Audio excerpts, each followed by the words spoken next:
I'm in Colders in West Dallas on Highway 100.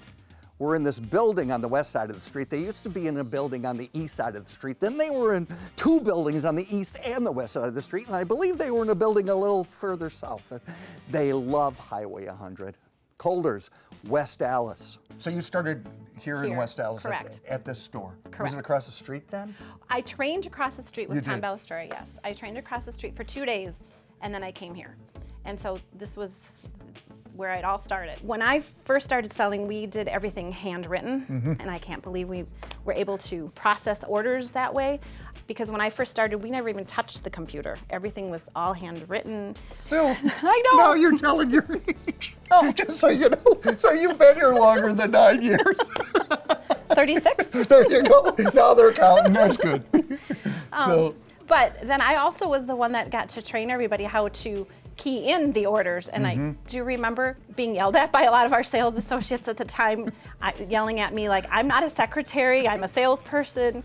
Many of them did not know how to even use a keyboard. But sales remains the same, doesn't it, really? It does. Like the heart overall, of sales. The heart of sales remains the same. There's 12 months of zero interest on furniture, appliances, electronics. You were the face and the voice and the commercial product of Colders in the 80s, weren't you? Pretty much in the 80s into the 90s, yeah. I had about 20-some years that I was doing that. Get a bike, get a bike, get a bike in Milwaukee. Get a bike at Colders. It's a shipload of furniture. Frigidaire stainless steel kitchens, including refrigerator, gas or electric range, dishwasher, and over-the-counter microwave oven from $26.99 at Colders. First time I actually worked here, I was making hot dogs in 1980 at a New Year's Day sale. Okay. But how I really kind of got started in the ad aspect of it, in the marketing aspect of it, was a Saturday night. Harry Felker and Wally Felker were standing at the front counter and they were discussing an overabundance of sleeper sofas. So I'm like, well, let's advertise and let's do an event with sleeper sofas. Well, you really couldn't do that in their perspective, was because you weren't advertising the whole store. I said, well, you are advertising the brand, okay? So you're going to get the market share that exists from the brand.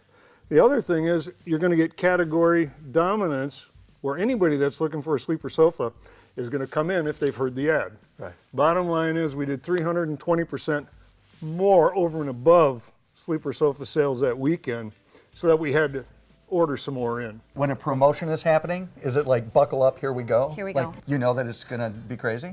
We do, and then the holidays, it's game on. We always have big New Year's Day sales. Yeah. We always have big events at Halloween. The sales technique is the same throughout the thing. It's just our promotions that have changed from time to time. Yeah. And it's just preparing the sales staff to know what our promotion is and how to work the promotion. It all kind of comes natural, I think, once you're in retail. The one that sticks out in my mind the most is our first Halloween sale in '88. And that sale was, I think it's still the #1 sales day that we had. It was about 6 o'clock and the appliance department was back at the other side of the store. And Harry Felker came running up about 6 o'clock. He says, hey, you got to shut this thing off. Because it was like people everywhere. I mean, it was just shut packed. the sale down? Yeah, well, we had radio stations in, we had TV stations in, we had vendors in, they had candy, we had prizes, we had all this kind of stuff. It's an and event. the line was going all the way out back into the parking lot.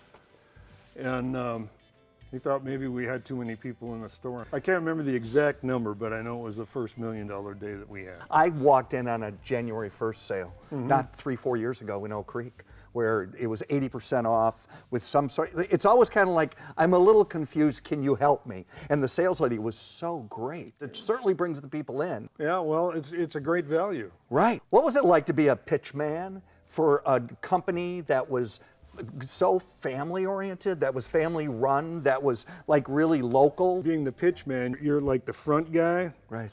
But there's so many things involved in it, and people would think that you did it. Right. When really you were just a part of it. Working for the family has been awesome, just how responsive Colders is to the consumers and so forth. So many of the things that they do, the programs that they put into place, our promotions and so forth, are geared based on feedback from our customers. They hear it and then They hear it happens. Exactly. That says everything too, doesn't Yep. it? It was the best opportunity of my life. It truly is a great story. It is. But I'm just one small part of that story. Of a really cool 80-year-old story. Right, exactly. Yeah. Do you know anyone who shops at Coulter's? Well, me, and you probably, and the Sekulinskis, and the Lazalewskis, and my Aunt Luann, and my mom loved it, and everyone shops at Coulter's.